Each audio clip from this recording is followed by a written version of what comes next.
Hello दोस्तों, मैं Naval sir आप लोगों को स्टडी क्लब क्लास में स्वागत करता हूं। दोस्तों, आज मैं इस यूट्यूब चैनल के माध्यम से बायोलॉजी का जो टॉपिक है वह ह्यूमन ब्लड लेकर आया हूं। दोस्तों, बायोलॉजी का जो यह चैप्टर है ह्यूमन ब्लड, इससे अक्सर प्रश्न परीक्षा में पूछे जाते हैं और काफ़ी ज़्यादा बड़े पैमाने पर पूछे जाते हैं। तो आज हम लोग पढ़ते हैं ह्यूमन्स ब्लड के बारे में कि ह्यूमन ब्लड्स क्या है। तो चलिए दोस्तों आगे बढ़ते हैं। दोस्तों, ह्यूमन ब्लड्स यानी कि मानव रक्त। मानव रक्त की अगर हम लोग बात कर लें तो मानव रक्त एक प्रकार का कनेक्टिव टिश्यू अर्थात हिंदी में इसी को हम लोग संयोजी ऊतक के नाम से जानते हैं। अब दोस्तों, ऊतक ऊतक क्या होता है इसकी बारे में चर्चा कर लेते हैं। तो दोस्तों, ऊतक जो होता है वह कोशिकाओं का समूह होता है, यानी कह सकते हैं कि कोशिकाओं के समूह को हम लोग क्या कहते हैं, ऊतक कहते हैं। दोस्तों, बता दें कि किसी भी जीव के शरीर के अंग का जब निर्माण होता है वह ऊतक के द्वारा ही होता है। दोस्तों, मनुष्य के शरीर में एक प्रकार का जो रक्त होता है वह एक प्रकार का अंश का काम करता है। इसी प्रकार जो रक्त होते हैं वह एक किस प्रकार का ऊतक होता है, संयोजी ऊतक होता है।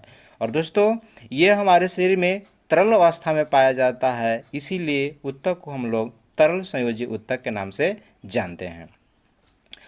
दोस्तों, बता दें कि आपको ऊतक जो होते हैं मनुष्य में वो 4 प्रकार के होते हैं, जिसमें से एक ब्लड होता है जो एक तरल ऊतक का उदाहरण होता है। आगे हम लोग देखते हैं मनुष्य में जो रक्त होता है वो 5 से 6 लीटर होता है, यानी कि हमारे शरीर में जो रक्त की मात्रा होता है वो कितना होता है दोस्तों, 5 से 6 लीटर होता है। आगे बात कर लेते हैं मनुष्य के, तो मनुष्य का जो रक्त होता है वो शरीर की भार का लगभग 7% होता है। आगे बात कर लेते हैं दोस्तों रक्त के पीएच के मान के बारे में। तो रक्त का जो पीएच मान होता है वो 7.4 होता है। कितना होता है दोस्तों, 7.4 होता है। दोस्तों, थोड़ा सा इसको ध्यान रखें, रक्त का पीएच मान कितना होता है, 7.4 होता है, क्योंकि यह प्रश्न जो है आपको अक्सर कंपटीशन परीक्षा में पूछे जाते हैं कि मनुष्य के रक्त का पीएच मान कितना होता है, 7.4 होता है। दोस्तों, इसके बारे में और बता दें कि कभी कभी यह पूछ देता है कि मनुष्य के रक्त की प्रकृति कैसी होती है, अम्लीय होती है कि क्षारीय होती है कि उदासीन होती है या इनमें से सभी होती है। तो दोस्तों, आप यहाँ पर देख रहे हैं कि मनुष्य के रक्त का जो पीएच मान है वो कितना है, 7.4 है। तो 7.4 है तो मनुष्य की रक्त की प्रकृति कैसा होना चाहिए दोस्तों, वो क्षारीय होना चाहिए। कैसा होना चाहिए, क्षारीय। तो मनुष्य के रक्त की प्रकृति कैसा है, क्षारीय है। आगे बात कर लेते हैं दोस्तों, महिलाओं में पुरुषों की तुलना में ½ लीटर रक्त कम होता है। दोस्तों, जो महिलाएं होती हैं वह पुरुषों की तुलना में उसके शरीर में ½ लीटर जो रक्त होता है वह कम होता है। आगे बात कर लेते हैं दोस्तों रक्त के बारे में। तो रक्त जो होते हैं मुख्य रूप से वह 2 भाग में विभाजित होते हैं। पहला होता है प्लाज्मा और दूसरा होता है रक्त कोशिकाएं यानी कि ब्लड सेल्स। तो बात कर लेते हैं पहले हम लोग प्लाज्मा के बारे में। तो प्लाज्मा जो होता है वो मानव रक्त का करीब 55% भाग होता है।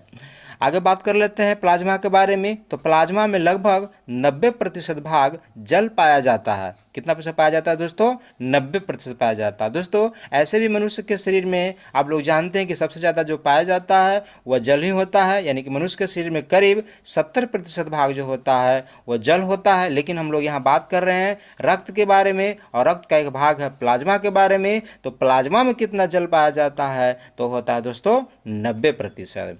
प्लाज्मा के कुछ अन्य घटक के बारे में बात करते हैं तो करीब 7% जो होता है प्रोटीन होता है, 0.9% जो होता है वो लवण यानी कि सॉल्ट पाया जाता है और 0.1% जो होता है वह ग्लूकोज होता है। आगे बात कर रहे हैं दोस्तों फंक्शन ऑफ प्लाज्मा यानी प्लाज्मा के कार्य के बारे में कि मनुष्य के शरीर में प्लाज्मा कौन सा काम करता है, यानी उसका कार्य क्या होता है हमारे शरीर में।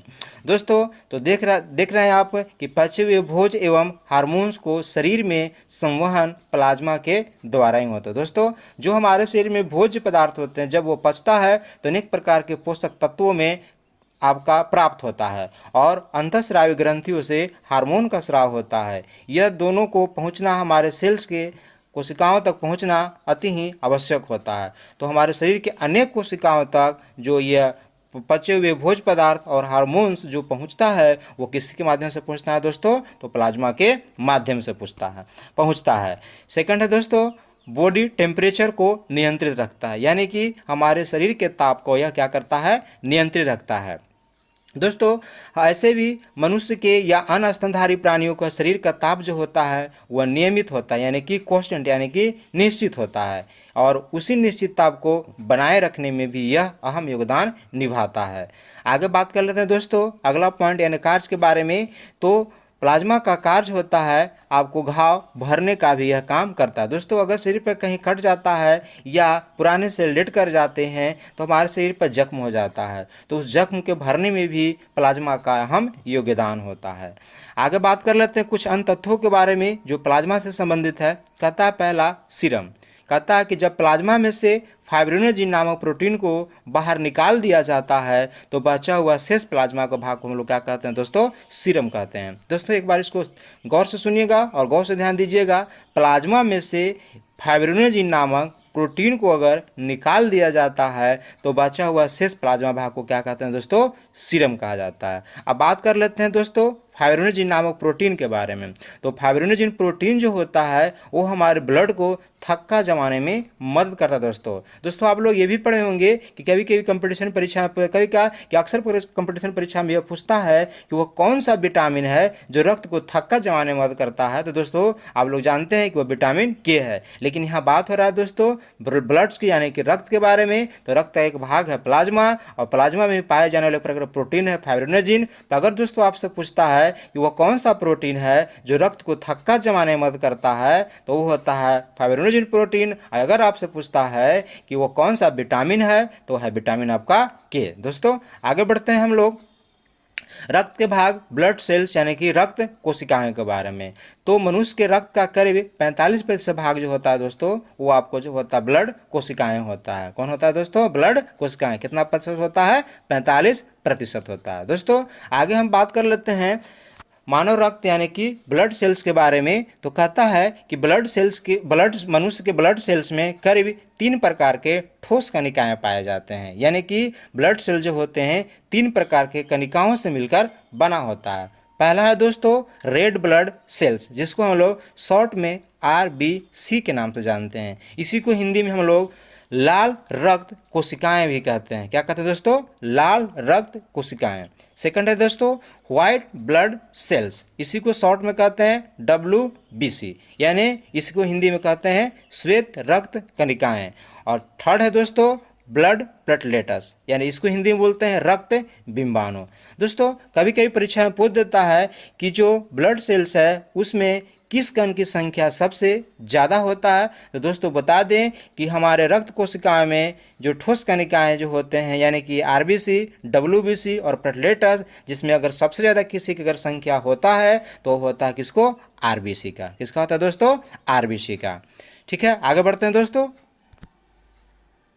अब पढ़ते हैं पॉइंट बाय पॉइंट जो 3 ठोस कणिकाएं हैं। पहला है आपका रेड ब्लड सेल्स, जिसको हम लोग हिंदी में क्या बोले थे, लाल रक्त कणिकाएं, और शॉर्ट फॉर्म में क्या बोले थे, RBC। और RBC को ही एक और नाम से जानते हैं जिसका नाम होता है इरिथ्रोसाइट्स। क्या नाम होता है दोस्तों, इरिथ्रोसाइट्स। अब बात कर लेते हैं RBC के कुछ अन्य तथ्यों के बारे में, यानी RBC के निर्माण, मृत्यु, सहायक और कुछ ऐसी तथ्य जिसके बारे में अक्सर कंपटीशन परीक्षा में संबंधित प्रश्न पूछे जाते हैं। तो पहला है आपका RBC का निर्माण। तो दोस्तों RBC का जो निर्माण होता है वह बोन मैरो में होता है, जिसे हम लोग बोन मैरो को हिंदी में अस्थि मज्जा के नाम से जानते हैं। बोन मैरो की हिंदी में क्या बोलते हैं दोस्तों, अस्थि मज्जा कहते हैं। दोस्तों अस्थि मज्जा यह बोन के बीच में पाए जाने वाला एक भाग होता है, यानी कि जो हड्डी होते हैं हमारे शरीर के, यानी बोन होता है, वो बोन को बीच में पाया जाने वाला एक भाग होता है जिसे हम लोग अस्थि मज्जा के नाम से जानते हैं। और उसी अस्थि मज्जा में ही RBC का निर्माण होता है। आगे बात करते हैं कुछ तत्व में मृत्यु, यानी RBC की मृत्यु कहाँ होता है। तो दोस्तों RBC का जो मृत्यु होता है लीवर और स्प्लीन में होता है। कहाँ होता है दोस्तों, लीवर और स्प्लीन में। और दोस्तों स्प्लीन को RBC का कब्रिस्तान कहा जाता है। यानी कि परीक्षा में बहुत बार ये पूछा गया प्रश्न है कि आरबीसी का कब्र किसे कहा जाता है, तो स्प्लीन, इसी को हिंदी में प्लीहा के नाम से हम लोग जानते हैं। यानी कि प्लीहा को ही या स्प्लीन को ही आरबीसी का कब्र कहा जाता है। आगे बात कर लेते हैं आरबीसी के निर्माण सहायक घटक के बारे में। तो दोस्तों, आरबीसी के निर्माण में जो सहायक घटक होते हैं वो आपका protein, vitamin B12 and folic acid होता है। यानी आरबीसी का जो निर्माण होता है प्रोटीन, विटामिन B12 और फॉलिक एसिड के द्वारा होता है। दोस्तों, आगे कहता है कि आरबीसी में जो केंद्रक नहीं पाया जाता, यानी कि आरबीसी में केंद्रक नहीं होता है। दोस्तों, बता दें कि हमारे शरीर में अनेक कोशिकाएं होते हैं और कोशिकाओं के अंदर एक गोलाकार रचना होता है जो सेल्स में उपस्थित सारे ऑर्गेनेल्स को उसको संचालन करने का काम करता है। लेकिन कहता है कि आरबीसी भी एक प्रकार का सेल होता है, लेकिन उसके बीच में आपका केंद्रक नहीं होता। इसका अपवाद भी है दोस्तों, यानी कि दो ऐसे स्तनधारी प्राणी है जिसके आरबीसी में केंद्रक पाया जाता है। वह दो स्तनधारी प्राणी है ऊंट तथा लामा। यानी कि ऊंट तथा लामा दो ऐसे स्तनधारी प्राणी है जिसके शरीर में, रक्त में यानी आरबीसी में केंद्रक पाया जाता है। आगे बात कर लेते हैं आरबीसी के जीवन काल के बारे में। तो आरबीसी का जो जीवन काल होता है वह 20 से 120 दिन का होता है। आरबीसी के कुछ अन्य तत्वों के बारे में जानते हैं दोस्तों। कहता है कि भ्रूणीय अवस्था में, यानी जीव जो होता है यानी मनुष्य जो होता है वह भ्रूणीय अवस्था होता है, तो उसका निर्माण जो होता है लिवर तथा स्प्लीन में होता है। यानी कि भ्रूणीय अवस्था में रक्त का जो निर्माण होता है वो लिवर तथा कहाँ होता है दोस्तों, स्प्लीन में होता है। लिवर तथा कहाँ होता है दोस्तों, स्प्लीन में होता है। यानी कि भ्रूणीय अवस्था जब कोई व्यक्ति अपने माँ के गर्भ में होता है तो वैसी अवस्था को हम लोग भ्रूणीय अवस्था के नाम से जानते हैं। और उस समय जो रक्त का निर्माण होता है वो कहाँ होता है दोस्तों, लिवर तथा स्प्लीन में होता है। आगे बात कर लेते हैं रक्त में एक घटक पाया जाता है, यानी कि एक प्रकार का वर्णक पाया जाता है जिसे हम लोग हीमोग्लोबिन के नाम से जानते हैं। दोस्तों, हीमोग्लोबिन के कारण ही रक्त का रंग लाल होता है। और दोस्तों, हीमोग्लोबिन जो होते हैं वो मुख्य रूप से दो घटकों से मिलकर बना होता है। एक होता है हीमो और दूसरा का होता है ग्लोबिन। हीमो जो होता है वो एक प्रकार का वर्णक होता है जिस कारण से ब्लड का रंग कैसा होता है, लाल होता है। और ग्लोबिन जो होता है वो एक प्रकार का लौह युक्त प्रोटीन होता है जो ऑक्सीजन एवं कार्बन डाइऑक्साइड को संयोग करने का काम करता है। यानी कि ग्लोबिन वही प्रोटीन होता है जो ऑक्सीजन को हमारे शरीर के अनेक कोशिकाओं तक पहुंचाता है और उसी कोशिका में बने हुए कार्बन डाइऑक्साइड को वापस लाने का काम करता है। और दोस्तों, बता दें कि हीमोग्लोबिन में ही एक तत्व पाया जाता है जिसे हम लोग आयरन या लोहा के नाम से जानते हैं। अक्सर पूछता है मनुष्य के रक्त में वो कौन सा तत्व या हीमोग्लोबिन में कौन सा तत्व पाया जाता है, तो वो कौन होता है दोस्तों, आयरन यानी कि लोहा होता है। आगे बात कर लेते हैं हीमोग्लोबिन में पाए जाने वाले कुछ एक घटक होता है जिसे आयरन कंपाउंड के नाम जानते हैं, जिसे हम लोग हीमेटिन कहते हैं। आगे है दोस्तों लाल रक्त कोशिकाओं का कार्य, यानी कि फंक्शन ऑफ आरबीसी, यानी आरबीसी का कार्य क्या होता है। तो पहला पॉइंट कहता है कि शरीर के हर सेल्स में ऑक्सीजन पहुंचाने तथा कार्बन डाइऑक्साइड को वापस लाने का काम करता है। यानी कि हमारे शरीर में जो सेल्स होते हैं उसके पास ऑक्सीजन को पहुंचाने का जो काम करता है वह आपको कौन करता है, आरबीसी करता है। और वहाँ जो बने हुए कार्बन डाइऑक्साइड होता है उनको पुनः फेफड़ा तक पहुँचाने का जो काम करता है वह आरबीसी के द्वारा ही होता है। दोस्तों, अगर आरबीसी के प्रमुख कार्य के बारे में, यानी आरबीसी का सबसे जो प्रमुख कार्य होता है वह यही होता है, यानी ऑक्सीजन को ले जाना और वहाँ बने हानिकारक गैस कार्बन डाइऑक्साइड को वापस ले आना। याद रखिएगा, अक्सर कंपटीशन परीक्षा में पूछता है दोस्तों कि आरबीसी का प्रमुख कार्य क्या होता है, तो ऑक्सीजन को ले जाना और वहाँ से बने कार्बन डाइऑक्साइड को वापस ले आना, ये होता है आरबीसी का प्रमुख कार्य। थोड़ा सा इसको ध्यान दीजिएगा दोस्तों। आगे कहता है कुछ तथ्यों के बारे में कि सोते वक्त स्तनधारी में यानी मनुष्य में आरबीसी में 5% की कमी हो जाती है। कितने प्रतिशत कमी होती है दोस्तों, 5% कमी होता है। और जो लोग करीब 4200 मीटर की ऊंचाई पर होते हैं उनके आरबीसी में करीब 30% की वृद्धि हो जाती है। यानी कि कहा रहा है कि अगर कोई व्यक्ति ऊंचाई पर हो तो उसके शरीर में आरबीसी की मात्रा में क्या हो जाता है, वृद्धि हो जाती है। आगे कहता है दोस्तों आरबीसी की संख्या का निर्धारण जो होता है हीमोसाइटोमीटर के द्वारा ज्ञात किया जाता है। अब देख लेते हैं दोस्तों आरबीसी की कमी से होने वाले रोग। तो दोस्तों आरबीसी की कमी से दो रोग होता है, एक है एनीमिया और दूसरा है आपका जॉन्डिस। एनीमिया और जॉन्डिस दोनों काफ़ी घातक बीमारी होता है दोस्तों। एनीमिया जो होता है वो हमारे फेफड़ा को प्रभावित करता है, जबकि जॉन्डिस जो होता है वो शरीर के यकृत यानी लीवर को क्या करता है, प्रभावित करता है। दोस्तों जॉन्डिस को हम लोग साधारण भाषा में पीलिया के नाम से भी जानते हैं। आगे है दोस्तों आरबीसी के यानी कि सॉरी दोस्तों अगला पॉइंट है आपको डब्ल्यूबीसी यानी कि वाइट ब्लड सेल्स यानी ल्यूकोसाइट्स।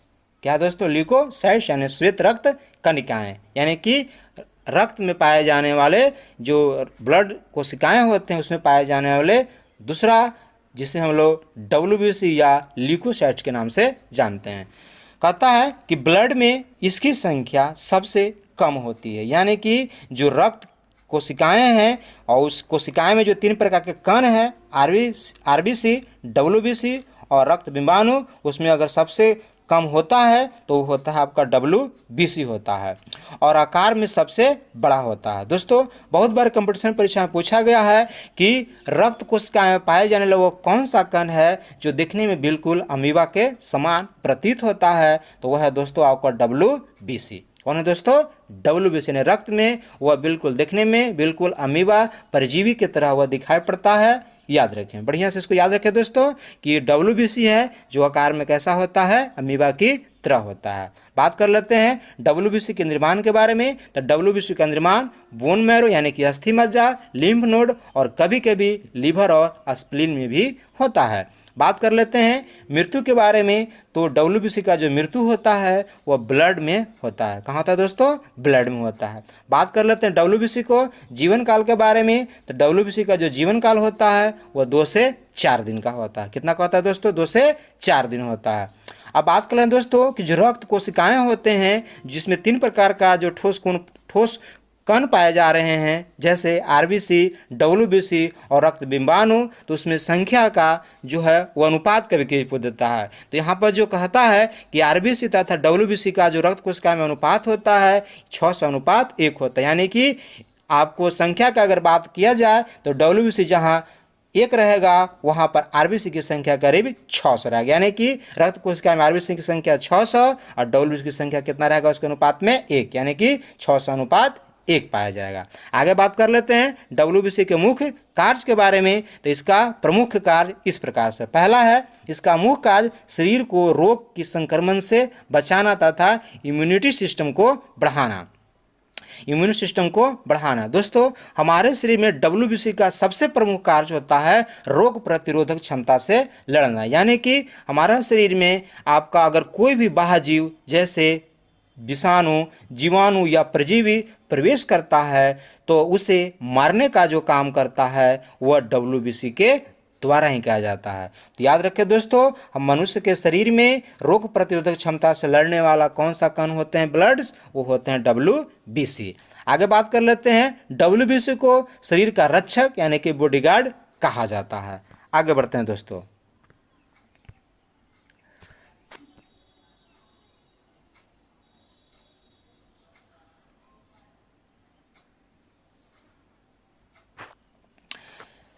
आगे बात कर लेते हैं दोस्तों, है ना। अगला कार्य देख लेते हैं 3 डब्ल्यूबीसी का जो और कार्य होता है वो घाव को जल्दी भरने में सहायता प्रदान करता है। आगे देखते हैं डब्ल्यूबीसी में सबसे अधिक भाग 60 से करीब 70% न्यूट्रोफिल कणिकाएं का बना होता है और न्यूट्रोफिल्स कणिकाएं रोगाणुओं तथा जीवाणुओं को भक्षण करने का काम करते हैं, यानी कि न्यूट्रोफिल जो होते हैं जिसकी डब्ल्यूबीसी में 60 से 70% मात्रा पाया जाता है वह आपको रोगाणु यानी जो रोग उत्पन्न करने वाले जीवाणु होते हैं उसको भक्षण यानी कि नष्ट करने का काम करता है। आगे देखते हैं दोस्तों व्हाइट ब्लड सेल्स के बारे में जानते हैं। तो व्हाइट ब्लड सेल्स यानी डब्ल्यूबीसी जो होता है वह 2 प्रकार के उसमें कण पाया जाता है, एक होता है एग्रेनुलोसाइट्स और दूसरा का होता है ग्रेनुलोसाइट्स। एग्रेनुलोसाइट्स जो होते हैं उसमें 2 प्रकार के प्रोटीन पाए जाते हैं, मोनोसाइट्स 3 से 8%, जबकि लिम्फोसाइट्स 22 से 35%। लिम्फोसाइट्स में भी 2 प्रकार के प्रोटीन पाए जाते हैं, एक होता है टी लिम्फोसाइट्स और एक होता है बी लिम्फोसाइट। टी लिम्फोसाइट्स का जो कार्य होता है कैंसर सेल को रिमूव करता है, यानी कि जो कैंसर से प्रभावित जो सेल्स होते हैं उसको वह नष्ट करने का काम करता है, यानी कि वहाँ से हटाने का काम करता है। और दूसरा का होता है HIV के अट्रैक्ट यानी उसके आक्रमण से बचाना। अगर WBC से कमी हो जाता है तो आपको शरीर में कैंसर और HIV से खतरनाक बीमारी होने के खतरा बना होता है। आगे बात करते हैं बी लिम्फोसाइट्स के, तो बी लिम्फोसाइट जो होता है वह प्रतिरोधक क्षमता को बढ़ाने का काम करता है, यानी कि जो आपको लड़ने की क्षमता होता है रोगों से उस कैपेसिटी को बढ़ाने का जो काम करता है वो होता है बी लिम्फोसाइट्स। आगे बात कर लेते हैं ग्रेनुलोसाइट्स के बारे में। तो ग्रेनुलोसाइट्स जो होते हैं न्यूट्रोफिल्स, जो अभी न्यूट्रोफिल्स के बारे में हम लोग देखे पीछे कि वह करीब सबसे ज़्यादा WBC में पाया जाता है, करीब आपको 60 से 70%। जो रोगाणु जो रोग उत्पन्न करने वाले जीवाणु होते हैं उसको नष्ट करने का वह काम करता है। इसोनोफिल्स उसकी मात्रा करीब 2 से 7% होता है, और बेसोफिल्स जिसकी मात्रा करीब 1 से 1/4% से 1% तक पाया जाता है। ये था दोस्तों RBC यानी मनुष्य रक्त के बारे में, और इसके बारे में जो अक्सर कंपटीशन परीक्षा में पूछ जाते हैं। दोस्तों अगर आपका ये वीडियो अच्छा लगा हो तो इसको लाइक करें, सब्सक्राइब करें और दोस्तों का शेयर करें, और कमेंट करके आप बताएं कि आपको ये वीडियो कैसा लगा, और आपको कमेंट का से जवाब से ही इस प्रकार के और अच्छे अच्छे वीडियो हम आपको बनाएंगे, ताकि आगे चलकर आपको कंपटीशन परीक्षा में जो प्रश्न है उसको आप आसानी से हल कर सकें। ठीक है दोस्तों, धन्यवाद।